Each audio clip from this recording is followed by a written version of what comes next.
everyone, and welcome to the 7th episode of the MotoGirlyPops podcast. I'm Daxa. I'm the TVRoomRaccoon. And a little insider info for all of you. We're recording this currently before posting the 6th episode, so if you're wondering where that is and why we haven't talked about WCR Round 1 yet, the answer is on my hard drive. So that'll be fun. But yeah, this week we're going to be talking about WorldWCR Round 2. Also what happened in the Moto4 Northern Cup in the weekend of 17th, 18th April. And also some hot takes, at least one hot take, if not two hot takes. Some beautiful stats from our wonderful raccoon nerd over there, TVRoomRaccoon, and what we might be expecting from the next actual MotoGP round in Jerez. So stick around for all that and more. Raccoon, how did you feel about WCR Round 2 in Assen? I felt very excited. And then I was kind of heartbroken by Ramos crashing out on the final lap in race 1 and then being out for race 2. Yeah, that's definitely that's the kind of heartbreaking thing that, those are the points that are going to add up to a championship fight that could either be really, really close or not really that close. And I guess you have to give her a little bit of leeway because she's really quite young and missing 4 crucial years of experience. But as you said the last episode, she's blisteringly fast, which just makes it hurt more when she crashes. Absolutely. And I mean, one of the big things we discussed last episode when we talked about the WCR championship this year is that you have these 3 front runners, these 3 title contenders that all have different strengths and weaknesses. And one of the things we pointed out was that Paola Ramos has this incredible raw pace. No one is questioning her speed, but then she also lacks the experience and perhaps the consistency that you would see of someone like Herrera and that you also see of someone like Beatriz Neila. Yeah, for sure. And I think that's just coming to light a little bit here. I was really happy to see Neila on the top step of the podium again as well in race 2. That was an incredible, almost last corner, last chicane move. The classic Assen move, and seeing her stick it through the rest of the chicane and over the finish line was pretty awesome. Do you think that she's going to be able to pick up more little tricks like that and improve over the season? Because that was something that directly happened to her in race 1 that she learned from for race 2. I think so. And I think she's also she's learning so much from last year as well. I will say, I think, Assen was her best weekend last year, if I remember correctly, where she won race 2 and I think she crossed the finish line first in race 1 but then got demoted due to a penalty, if I remember correctly. You might be right. I'm going to take your word for it. I might just be lying, but... You might be lying too, but that's fine. That's fine. I support women's wrongs. Women's lefts and women's wrongs. I was very happy to see Neila do so well. I want to see her do equally well on tracks where she did not win last year. Sure, and that's also a lot of the tracks in the WCR calendar are different from this year compared to last year. So there's a lot of new tracks for everybody. I'm curious to see how she does there as well. I was very happy to see her because I feel like all the conversation so far has been about Herrera and Ramos, understandably. And if Neila is going to win this championship, this is exactly how she's winning this championship. Yeah, just really aggressive, and she didn't let Herrera just run away with it, as she is often wont to do. And yeah, picking up the pieces when she has the opportunity presented to herself. I really like to see it. As a fan, are you bored by Herrera dominance yet? A little bit. I feel like that's not the politically correct thing to say. No, but you're allowed to be bored. I'm impressed. I will say that I'm impressed. Yeah. I think that she, in the past 3 seasons, whenever someone throws something new at her, she just steps up her game. I think that Ramos coming in has made her step up her game again. I am curious to see how the season will continue to play out. And I am also curious to see how I mean, we discussed this before, that last year Herrera obviously took by far the most victories, but Neila was the more consistent rider, and that's why she stayed in the championship fight until the final race. And I'm curious to see if Herrera can iron out those errors, because comparing this to last season, it's like, yeah, she's either P1 or P2 fighting for P1 every single race, but are we now going to get those races where she's suddenly P5? That's Right. what I'm curious about. Yeah, that's so fair. And I also feel like it's kind of cool to see Herrera rise to every new challenge, even though it may not necessarily be interesting or exciting. It's kind of interesting.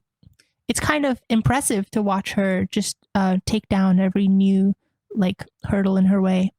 That is fun to watch in a way. Although a lot of fans got pissed off at other podcasters for saying that Marc Marquez's 2025 season was kind of boring. So I understand what you mean by saying that it's kind of politically incorrect to say that you're bored by dominance. But yeah, as impressive as dominance is to watch, I can't begrudge you finding it kind of boring. I, however, have a question for you, Daksha. Yes, what's up? Muklada Sarapuech. I know.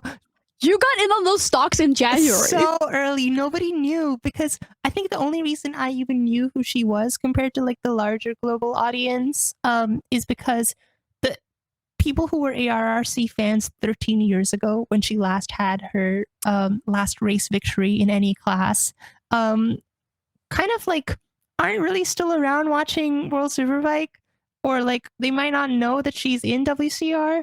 And then the people who are really familiar with it, like they wouldn't necessarily keep up with her career over such a long time. But because I was specifically, when I started writing, looking into who are the cool female racers throughout history that I can look up to from my area of the world, I was like, yes, one time, like I think a 2-time race winner in AP 250. That's like, it's not an accolade that like rises to the top of the world's charts, but it really rose to the top of my heart's charts to be like, yes, awesome. It's like an openly lesbian Thai female rider who's just destroying a field full of guys. Like that really spoke to me. And so when I saw her name on the entry list as a wild card for round 1, I was through the moon. I heard Steve English say on broadcast that she was still a wild card for race 2. So what I said in the last episode about her being there for the whole season was not technically accurate. But I really do hope that like her putting in 2 fantastic performances does get her a ride for the rest of the season, because she needs to be a mainstay. She needs to be a permanent fixture in this class. I think it's so cool, especially because she's the oldest rider. It's someone for like other girls to sort of look up to in a way, in terms of like having a long and illustrious career, a fruitful career as a motorcycle racer. And also those 2 5th place positions didn't really tell the whole story, did they? No, she was, she was in the podium battle. Yeah, absolutely. Absolutely. You're like all the way up to 2nd at one point in race 2. But beyond that, you say those 2 5th places don't really tell the full story. But you know what 5th place does tell the story? She's P5 in the full standings. Yeah. Which is crazy. I put my stocks into Muklada Sarapuech in the same way I did Ayagura for the MotoGP World Championship. Yeah, I really need to see her more. I keep forgetting how to pronounce her team's name, but they need to book her for more rides for the rest of the season. They have some time, and they have results to show, so hopefully they can show that to some sponsors and get her in for some more rides for the rest of the season. I think she was the big surprise of the weekend, I think a lot of people would say. Yeah, also like fun, interesting passes in like unexpected areas around the outside sometimes. It was just really, really enjoyable to watch. And I think she like kind of goaded the rest of her group, because she was kind of in group 2 for both of the races. And she kind of like upped the ante a little bit in that group and got them like fighting each other a little bit, which is fun to watch. Didn't you say that she has never raced in Europe before?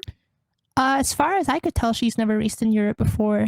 Yeah. So that's even more impressive. Obviously. Yeah, so these would all be new tracks to her. I believe her team is Dutch, so she may have done a test or a track day or something in Assen. I wouldn't know. But yeah. Like, if she keeps getting wildcards / gets an actual permanent ride, like, I can't imagine she's not going to get at least podiums over the course of the season. Mm-hmm. And speaking of riders fighting in Group 2, It was so nice to see Mallory Dobbs in Group 2 in the second race. Yes. As a 29-year-old woman who really wants to be genuinely fast after having started riding at the age of 26, Mallory Dobbs is my hero. Absolute hero. That is so cool. I love her so much. And I also just seeing her, I think in round 1 she crashed out of both races, something like that. I can't remember, but she was not having a good time. It was not a good time. I also just love that she, of course, this is not her full-time job. No. Her full-time job is in project management and logistics or something like that. Yeah, it's something like that. But she gets to do remote. And I just think that, like, in terms of where she's at in her life, she is my absolute hero, because I'm a 29-year-old woman with a full-time job and I'm trying to go racing this year, and I'm just like, when am I going to have the time to actually train, to actually get fast, actually get fit, actually know what the hell I'm doing when it comes to controlling a motorcycle. I really look up to her so much. She's so cool. She's got her whole life sorted out in a way that really impresses me. And it was so nice to actually see her on the TV cameras as well. Like, we could actually see her fight and like see what she's like when she's riding, because she was fast enough to be on camera. It was really cool. I'm very happy, and I really hope, I mean, she's sort of been one of the perennial, like, mid to back markers, kind of, I feel like we can say. And I was really hoping to see her take a step forward this season, and round 1 did not really feel that way. And so to see her further up in round 2 was really great. And when she posted about it on Instagram, like celebrating the fact that she was in Group 2 for race 2, I think she commented, like, Ana Carrasco commented, like, congratulating her. And she would, like, responded by saying, oh, it's only because of the training sessions that I did with the champion. So I think she's been training with Ana Carrasco, which is kind of awesome. And I wish I had someone like that where I could train with and learn from them. I think that would be a dream. Ana Carrasco, if you're watching this, would you please take me around a go-kart track once in a while? And I would appreciate that very much. Lunch is on me. Drinks are on me too. Up to you. Anyways, you also mentioned Karolina Danak last episode as someone that you were watching out for. She was running in a really good position. I can't remember which one, but in race 2, she crashed out on the very last lap from like a pretty decent position. I was kind of heartbroken to see that. Yeah, like Ramos in race 1. I'm excited that there are these new riders coming in that are, I think Danak is one of the youngest, if not the youngest. Mm-hmm. Yeah. She's one of the like 18, 19-year-olds. Yeah, she looks like a baby in her portrait, at least when she crashed. I was like, oh, who's that? Yeah. Who let this child on the grid? I know, seriously. Yes, it's also just, it's really great seeing all these rookies, these riders coming in. Danak, Sarapuech is obviously a rookie. Ramos is obviously a rookie. And then Chirpa, also just looking so comfortable in the second group. And I think for one, it's great that WorldWCR is attracting this talent. I think it's great that in general, I think as more girls are getting fed into mini motos, more talented women will come out on the other end. That's just math. Yeah, absolutely. And I also think that they're pushing the veterans. I think that when we get super fast 18, 19, 20-year-olds on the grid, everyone else has to step it up. Totally. Yeah. And that's kind of what I was touching on last episode as well, about like the different generations of WCR riders. It's really exciting to see. Chloe Jones as well woke up. I don't know what issues she may or may not have been having in round 1, but it was nice to see her finish higher up. Yeah. Or just like look like a rider that we would, as you said, occasionally see on camera. Yeah, recognize. Someone that we recognize as well. And then the final rider I want to give a shout out to is Roberta Ponziani, who is kind of just completely flying under the radar because everyone's talking about the title contenders, but she is now 3rd in the championship. And for good reason. Like, yeah, she's like 4th, 3rd, 5th, like pretty high finishing positions pretty consistently, not really crashing out much. So she's been doing a really good job. She was in the fight for the lead, I think, at one point in Portimao, but yeah. I'm curious because she's Paola Ramos' teammate, right? Mm-hmm. Yeah. I think they're both in the same team. Yeah. I'm curious to see what that dynamic is like and how that dynamic plays out. What's it like to be, when you're a veteran, or I mean, veteran, but you've done this before, and then someone comes in as like the hailed new wonder kid and is on the other side of your garage.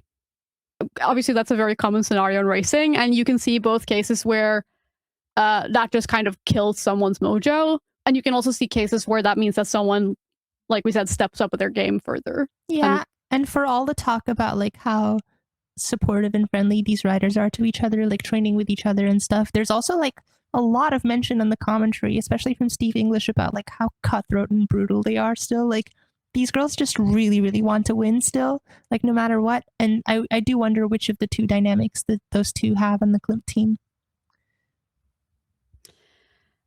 However, or do we want to say anything else on? No, I'm good. I'm good. Okay, well, not only did we have a women's world championship this weekend, we also, in the Superbike paddock, had the opening round of the Moto4 Northern Cup, which is what used to be the Northern Talent Cup, but they've renamed everything this year. And this is a championship that features 2 female riders. And not just 2 female riders, but 2 female riders at the front. Oh, yeah. That was beautiful to watch. I had such a great time watching those 2 rounds. Mm-hmm. So, first of all, Anina Urlass, who is, 16? Mm-hmm. 16 or 17. She was racing last year. She finished, I believe, 4th in the championship. She got multiple podiums.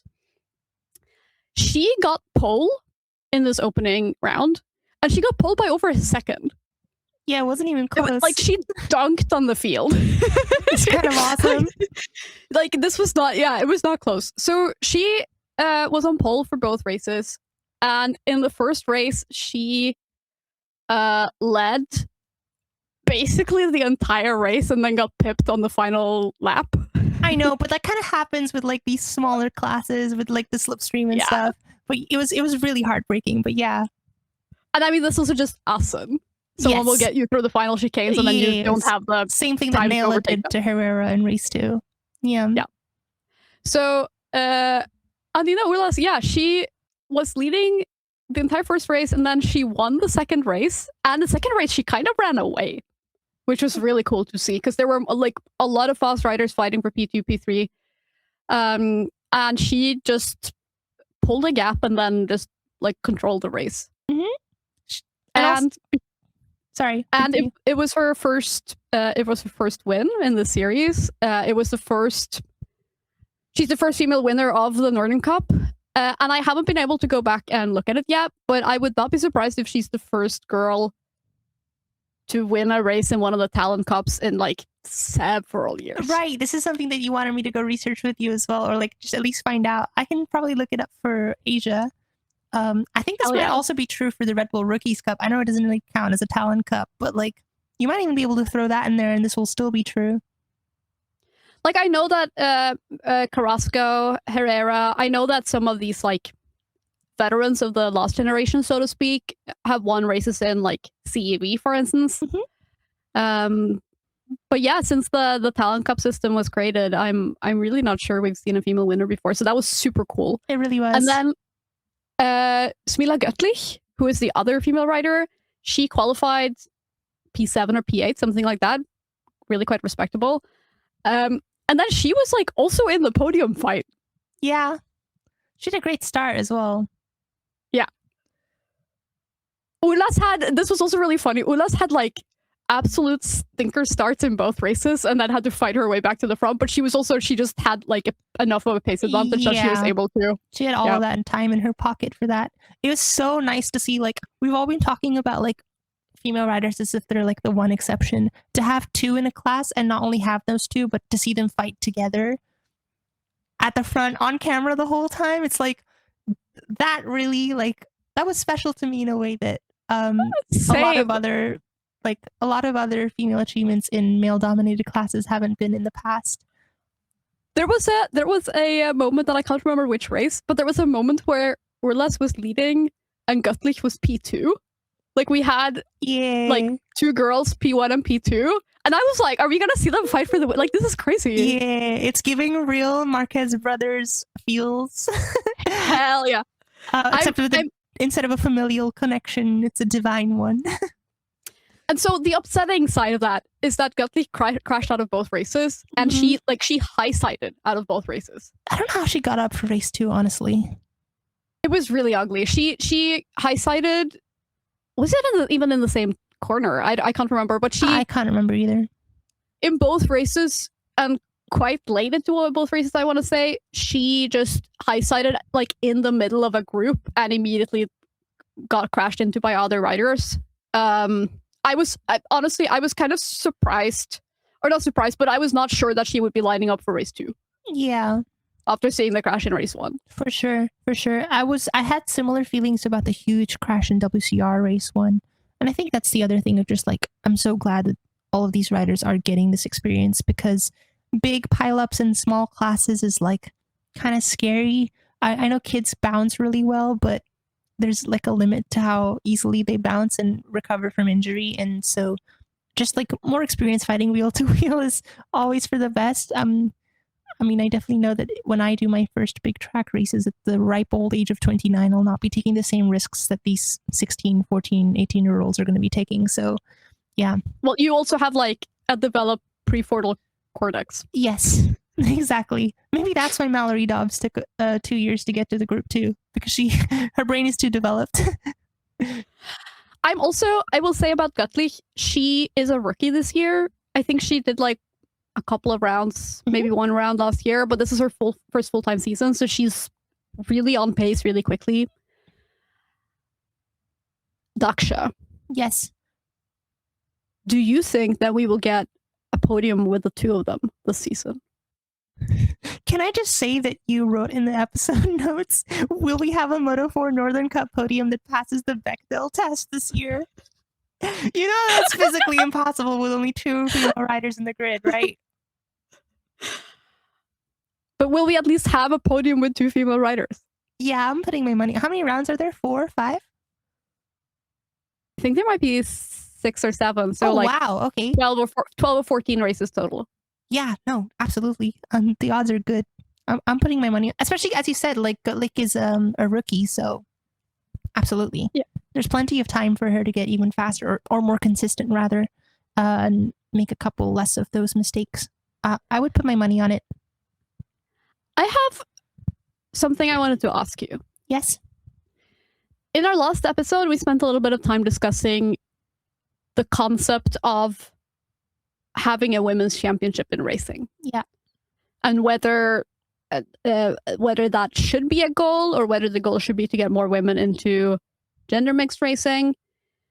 And we had a good discussion, a lot of nuanced takes, I feel. And I guess kind of the conclusion, to whatever degree there was a conclusion, was that we are just happy to see women racing. We are happy that there is a women's series. We're happy to see women also in other series.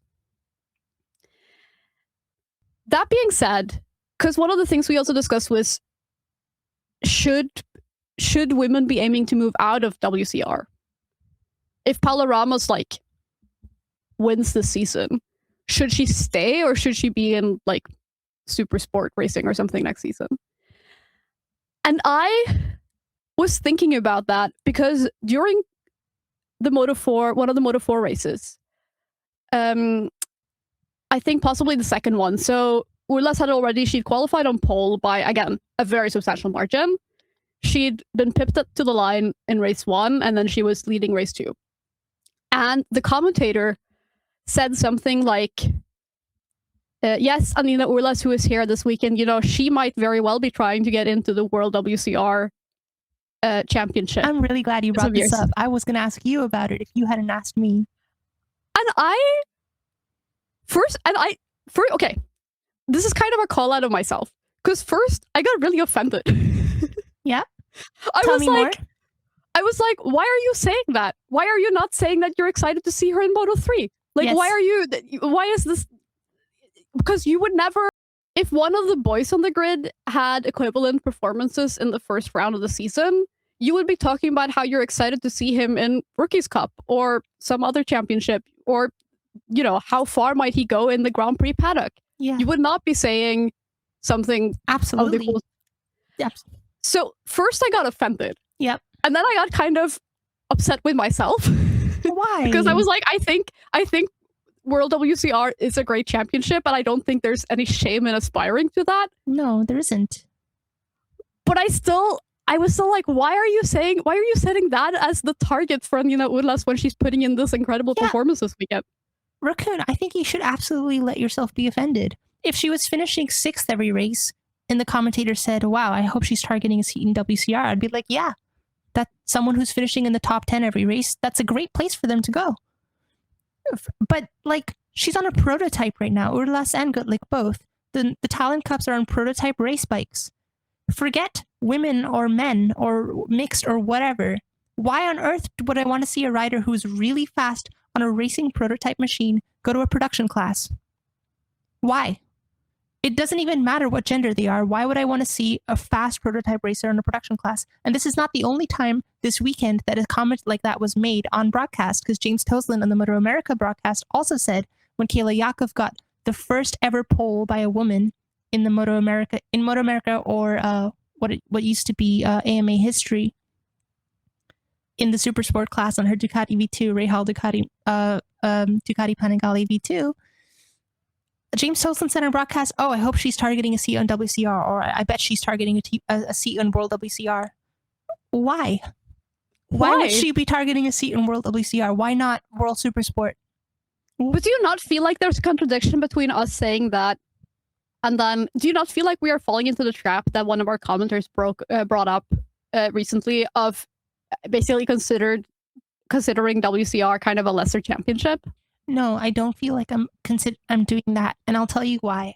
I don't consider it a lesser championship, but it's a championship that serves a specific purpose. That purpose is representation, cool racing, and like the development of these riders. If you're talking about lesser or greater championships, I'm sorry, we're in motorsport. There is only one God, and it is the clock. It is the lap timer. There is no universe in which a 687cc parallel twin production class where it's intentionally accessible, the bikes are intentionally cheap to run, they're intentionally cheap to build. The only modifications that are made on those bikes are suspension and tires. That's it. You could buy an R1 from your local Yamaha, you could buy an R7 from your local Yamaha dealer right now.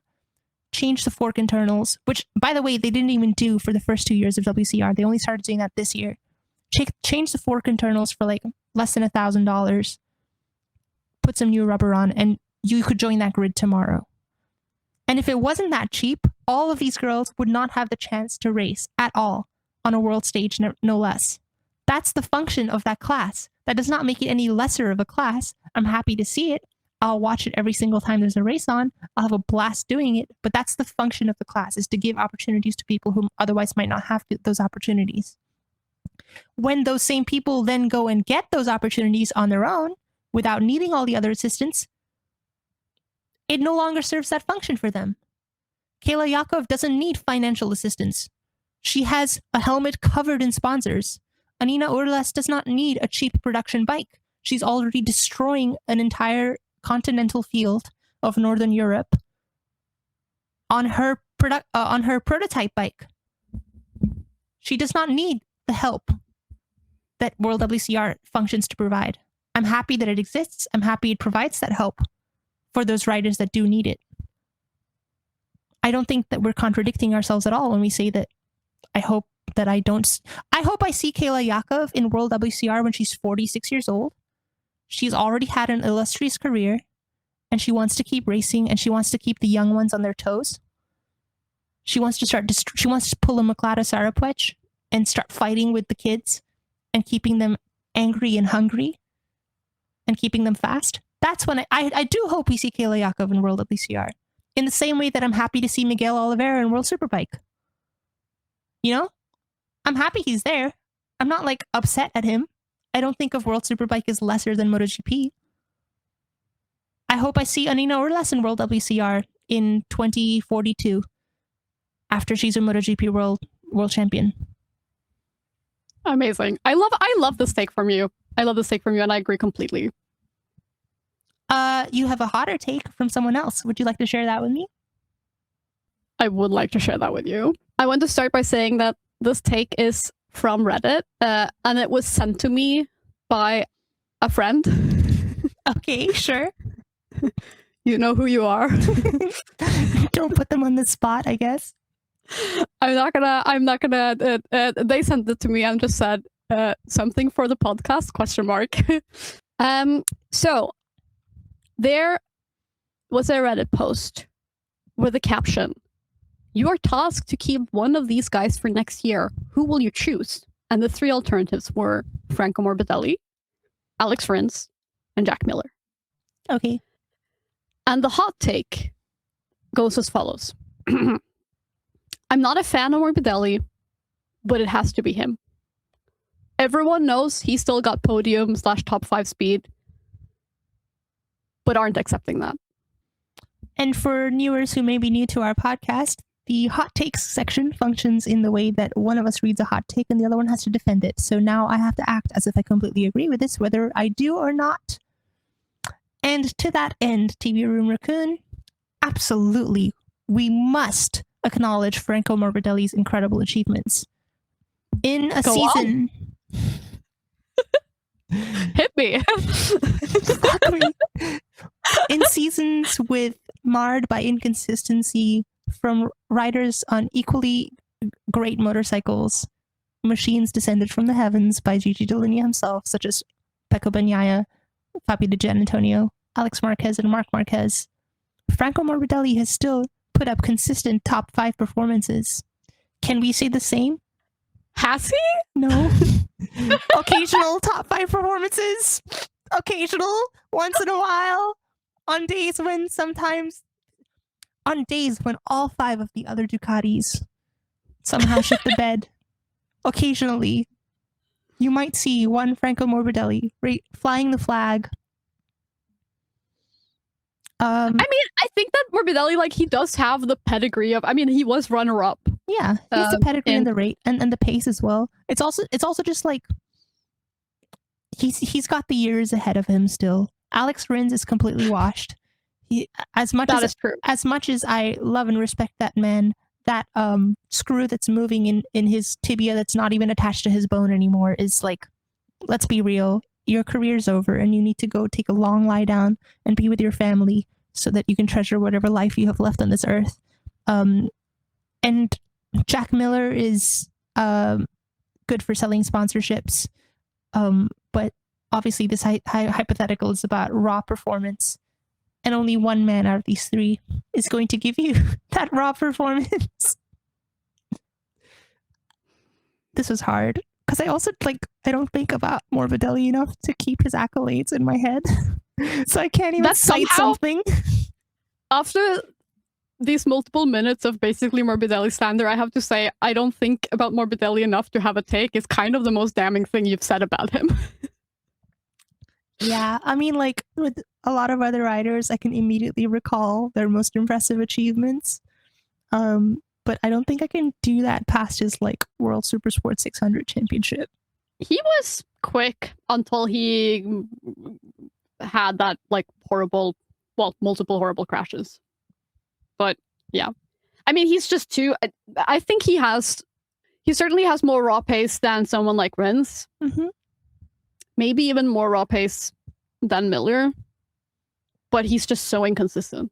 Yeah. Also, he's more raw pace than Rins and Miller now.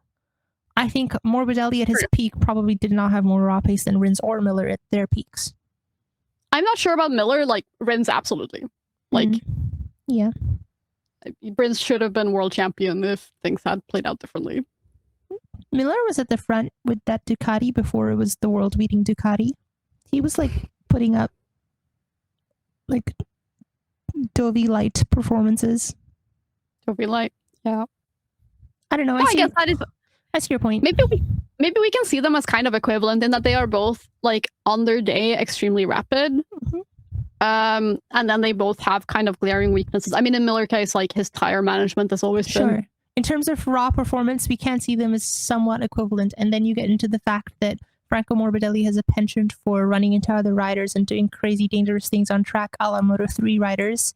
And then you also get into the fact that Jack Miller is notorious for being rather good at developing a motorcycle. And I don't think anyone has said that about Franco Morbidelli. So there are still at least two other differences. If they're equal on pace, there are at least two other reasons why you might want to sign one over the other. True. Do you have a hot take for me? No, I don't. Honestly, my hot take was going to be James Tosland's hot take that Kayla Yako should be in World WCR, but then we mentioned it in the previous part of this podcast, so I guess you're off the hook. Amazing. I love that, though. That's a great hot take. You have some beautiful stats for me. Care to share with the class? I would love to share some beautiful stats with the class. So I want to start with an apology. In either our first or second episode ever, you requested a stat that I then did not deliver until now. And that stat is, we were discussing Joan Mir and his fetish for gravel. And you asked me whether I would want to calculate how many points has Joan Mir lost by crashing versus how many points has he actually scored. I can't believe you called it a fetish for gravel. That's like sickening. What else would you? I'm not here to kink shame. Yeah. I'm not gonna yuck his yum.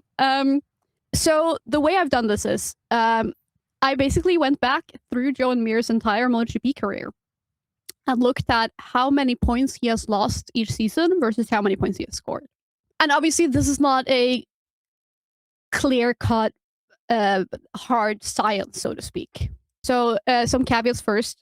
One, I did this manually. I'm sure there are small errors some places. Two, I have decided to just go with his position the last lap before he crashed. So if he was, let's say, running P9 at the end of lap 5, and then he crashes in lap 6, then I've said that he's lost the points of P9. And I've said that even though maybe he had fought his way up to P7 by the time he crashed. I don't know. I don't care. I've also not looked only at crashes where he actually had to retire. If he crashed and remounted, I've looked at the lap before he crashed. If he ran wide and lost 10 seconds, I've looked at the lap before that happened. I basically looked at, like, if he had a time loss of more than 6 or 7 seconds, I've said, okay, I'm looking at where he was before that happened. And I have to say, it has been interesting. I love how thorough you've been. I really appreciate this. You know, I do love my dumb stats, even though they do have, as I'm sure this does, errors somewhere. So I'm just going to go through it season by season, and then in the end, I have a summary, both of his entire MotoGP career, but also I've separated it by Suzuki and Honda years. Okay. So his rookie season, 2019, Mir scored 84 points, which is like very respectable for a rookie, except that was also the year of Fabio Quartararo as a rookie, so the bar was high. The bar was high. And from my count, he only lost 7 points. Lost 7, scored 84. Hey, Joan Mir. Well done. I know. He crashed out of multiple more races, but those were like he was out of the points when he crashed. And it was like his first, like classic rookie, his first couple of races, he would crash out of like P17, something like that. Yeah, I mean, we allow those. I will also add to my explanation of how I've done this. In cases where he didn't complete the first lap, which has happened repeatedly, I've gone by grid position. So if he qualified P13 and then don't complete the first lap, I have said that he has lost the 3 points that he would have gotten from finishing P13. But yeah, again, very decent rookie season and no certainly no extremes when it comes to point loss. Then we get to 2020, his mythical championship year. And Joan Mir won that championship through consistency. He, in a year where he was not the rider with the most wins, but he was, I think, the rider with the most top 5 finishes. Mm-hmm. He was just putting in those podiums, while someone like Morbidelli and also like Dovizioso, others, would be winning one weekend and then P11 the next. Mir was just keeping it together. He could not possibly be the rider with the most wins, given that he was the rider with the win. He was the rider with the win. This is correct.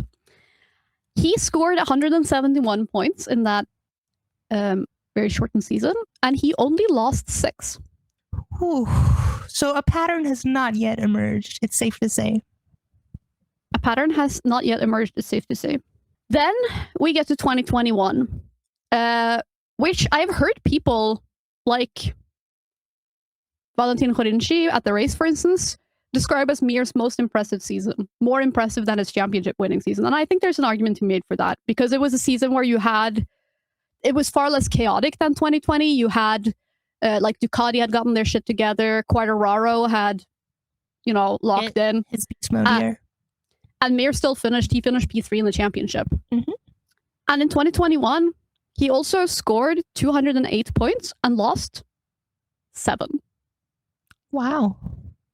Have you calculated the percentage between 2020 and 2021?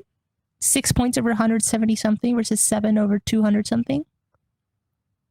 I haven't. That might be interesting, because there might be a percentage argument for Valentin's point here.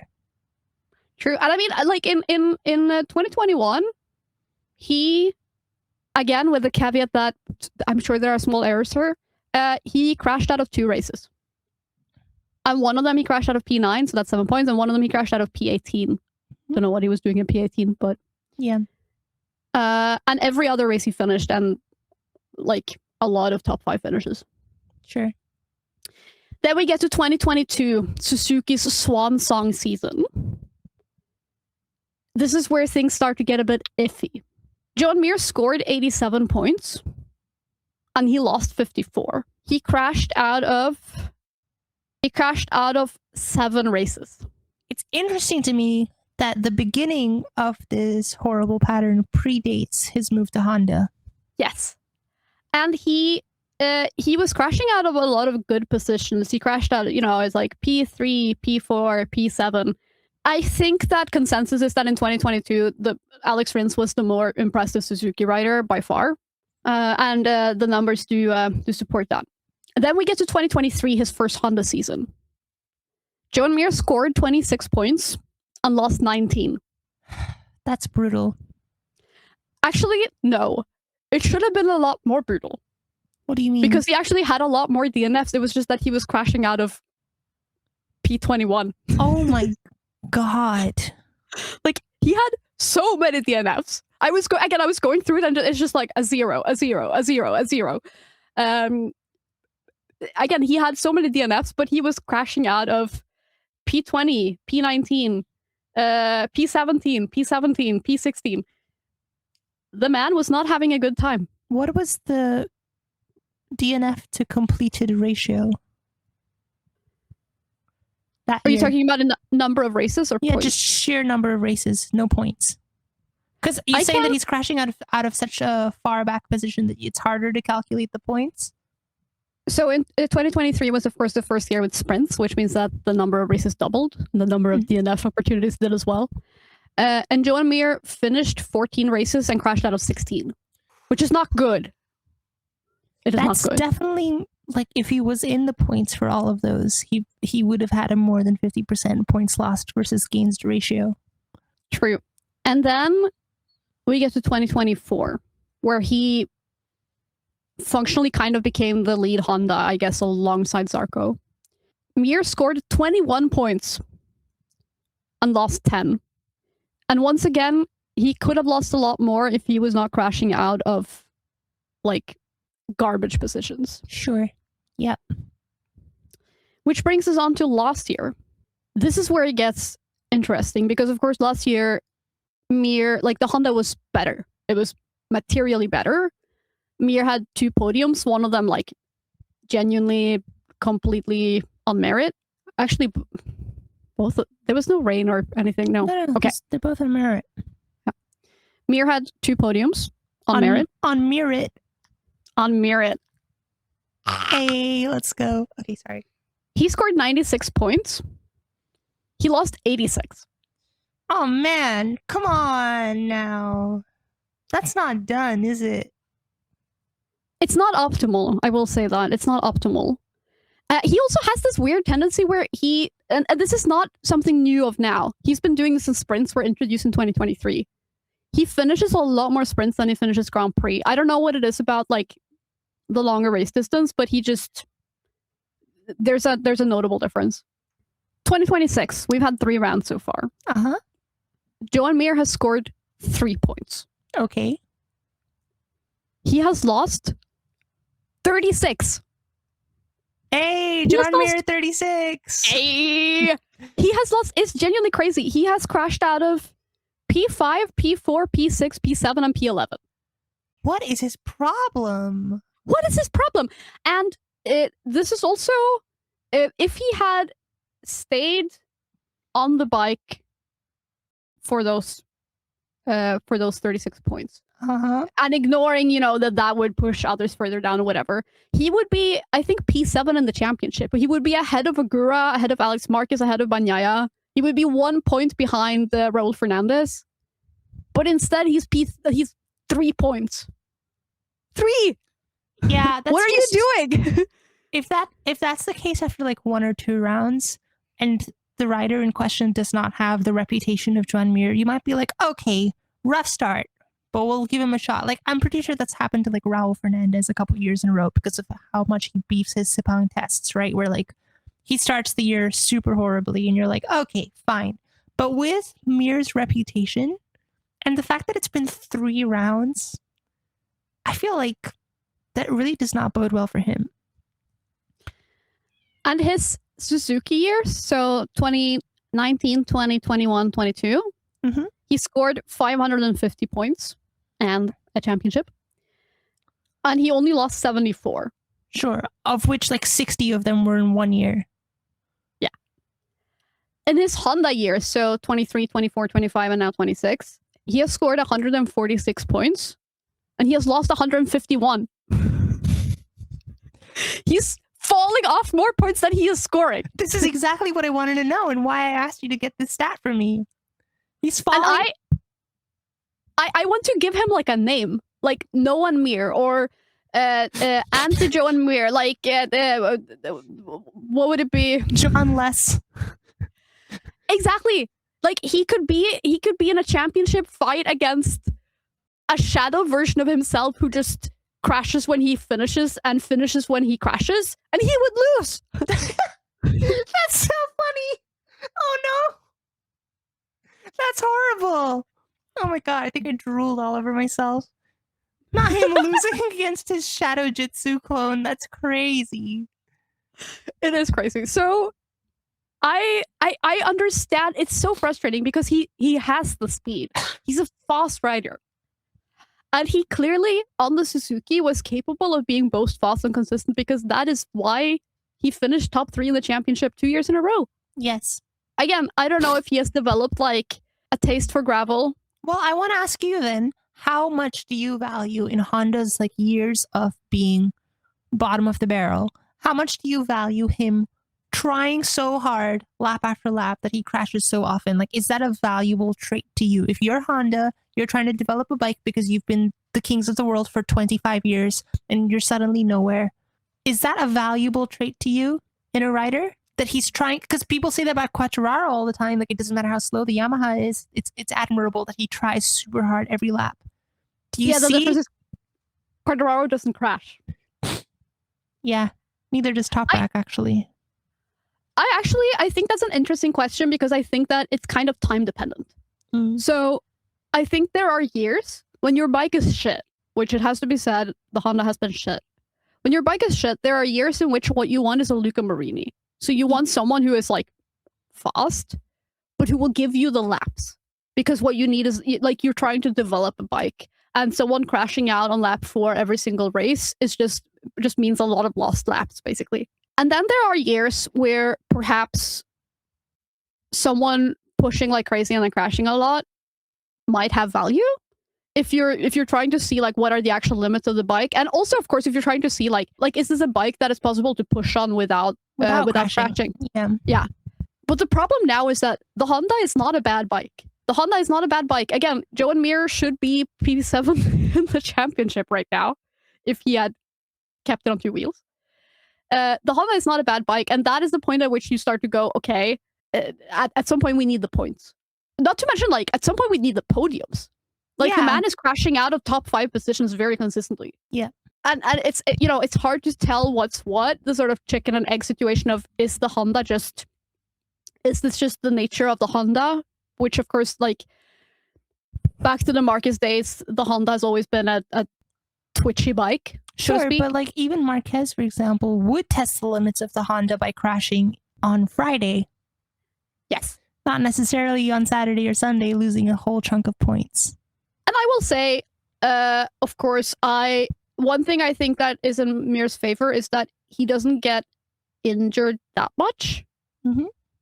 Like, he will crash every race, but it's not like he has not missed a lot of races, so to speak. Right. He's built like a brick, basically. He's built like a brick, and also, like, you know, most of his crashes are he just sort of slides off. Yeah. And there also have been occasions where he has crashed and it has definitely not been his fault. I remember last year, I think, like, Alex Marquez crashing into him in Assen and a couple of others. Like, there were situations where it was like... Yeah, but that was pretty unlucky, but those are fewer and far between.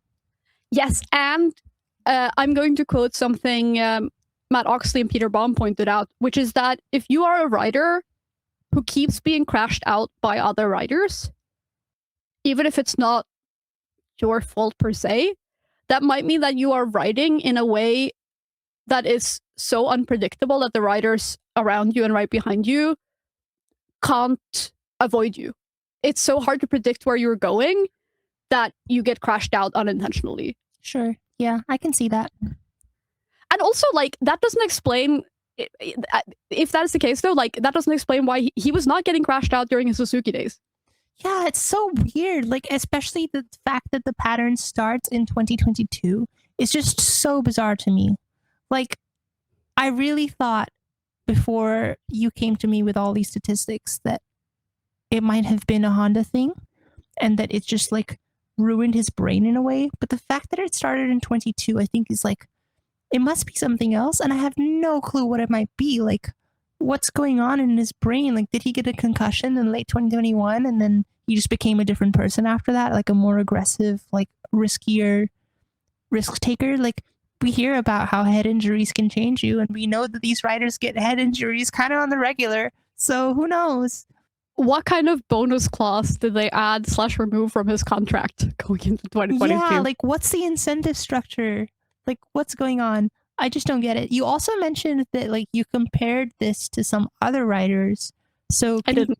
You didn't? Okay. I didn't have time. When you first started, you were telling me that you were thinking about it. And you mentioned, like, Pekka Bagnaia, I think 2023, maybe, where he, like, lost a bunch. Or 24. When I have the time for it, I would love to go and check against some other riders, because especially, like you said, yeah, I mean, Pecco has crashed out of a lot of front-running positions. Yeah. Mark, like, yeah, as you said, Mark would test the limits and then, like, not crash in the race. But if you look at something like 2021, yeah, 22, like, I think like his last 3 Honda years, there was a lot of crashing. Sure. And it was like a lot of, like, crashing out of, like, P2. Yep. So then, what, Raccoon, are we expecting from the next round of the MotoGP World Championship in Jerez? We are expecting Aprilia to come in as the clear favorites. And I know that I think people have said that before every round, but it's hard to really say it with your full chest when Marc Marquez on a Ducati is going to be there. This time I think it's true. It's not hard for me to say it with my full chest. I've been saying it. You also said Mark would win the championship for exactly that reason. I'm never letting you for that. That's fair. And I'm curious how you think Bezzecchi so far has been able to say that Mark is the favorite. And kind of, he said like, the reigning champion is always the favorite that started the season. Mm-hmm. There was a hilarious moment at the first press conference where for MotoGP Social, they were asked to write down who they thought the top 5 in the championship would be. And Bezzecchi didn't write himself. Yeah. I think that the time is approaching where that will no longer be enough. I think the time is approaching where Bezzecchi will have to deal with actually being like the capital F frontrunner. And I think that he is also dealing with having a rejuvenated teammate who is the underdog, has zero pressure on him, and is looking very fast. I don't know. I think that could be spicy. What are you expecting from Jerez? I mean, in terms of Bez dealing with being the favorite, I think he's gonna still keep saying that he's not. Just like every other favorite of the MotoGP World Championship in history has always done. Like, it's just the thing that they do. They just like always downplay the fact that they're gonna win. I think it's only in recent years that Mark has had to really kind of reckon with the fact that he can't really get away with saying that to the media anymore because he's Mark fucking Marquez. There have been times in recent memory where he, especially in 2025, where he was like, okay, yeah, it's kind of obvious that I'm gonna win. There's not really any hiding from it anymore. Like, he was saying his brother's name for so long before he started to say his own. And that was a whole funny thing that we discussed at great length in our first episode as well. Yeah, I don't know. I think that it's definitely going to be a huge challenge for Bez to like lock into a rhythm. I think the dynamic with Martin is the most interesting one to me right now, especially because of my sort of minimizing of Mark's potential notoriously. So yeah, I'm really excited to see it happen. And oh my God, I just can't wait for more MotoGP. It's been forever. What are you expecting to see from Mark this weekend? What am I expecting to see from Mark this weekend? Perhaps a little bit of... I think we're going to see a lot of hiding pain and strained top 5 finishes. Oof. Yeah, he's going to be like... He's going to find other things to blame. And all the other Ducatis are going to be so far behind that you almost believe him. You almost believe him that there's other issues at play here other than his injuries.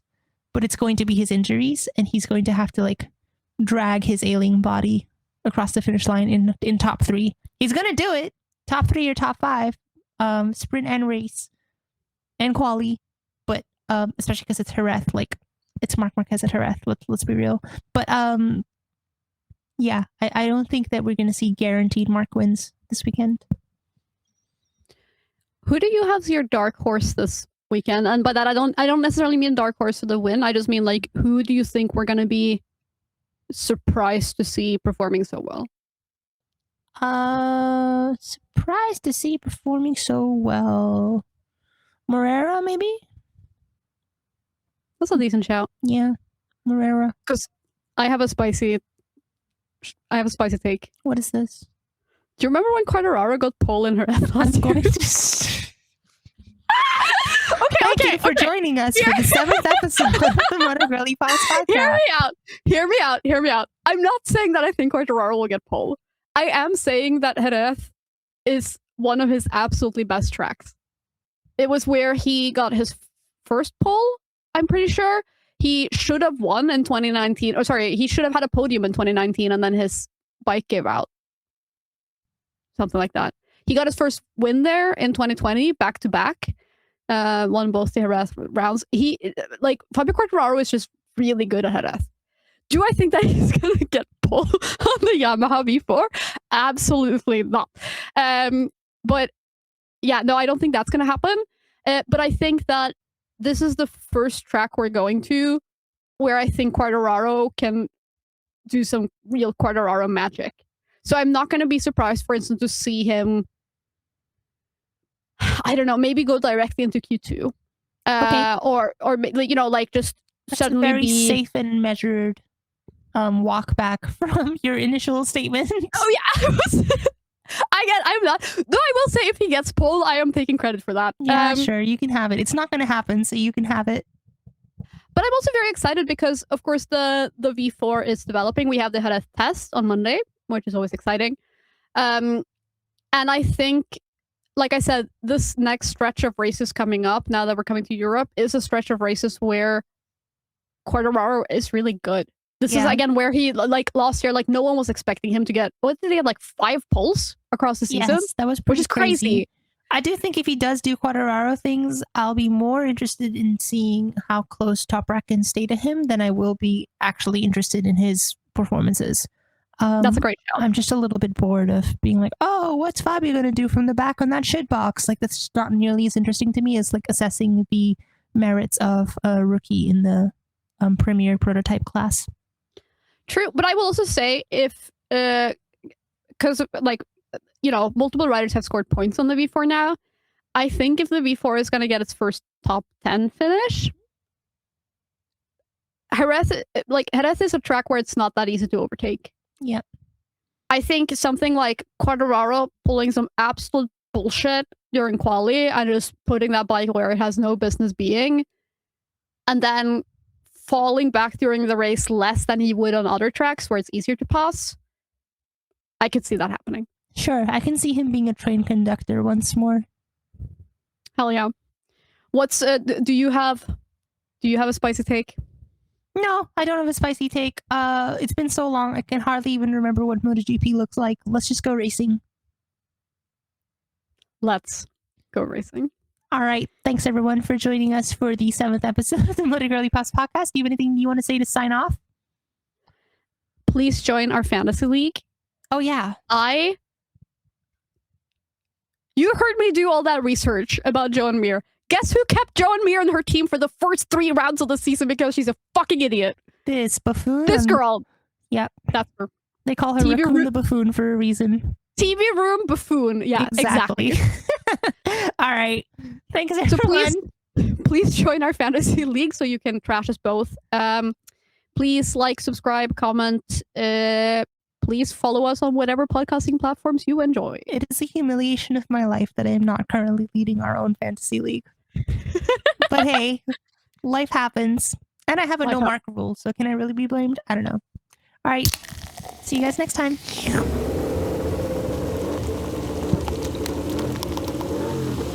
I am drinking coffee out of my Paddock Pass podcast mug. Wonderful. Showing no allegiances here. They are paying us $20,000 for this. Yeah, for this, our first sponsor, the Paddock Pass podcast. Suck it, Oxley Bomb. We got a sponsor first. Exactly. This might be the world's first sponsor spot where we paid to have that, to have their branding on our podcast. Like, you paid money for that. True. Very true. It's, yeah, that mug is just sponsorship, but Joan Mir is the points. Yeah, basically. Fuck. Oh no! Oh god! Oh no! Yeah, that's very apt. But this is where it gets, because the wife just got home, so the door's opening and cats are screaming. Hell yeah! Meow.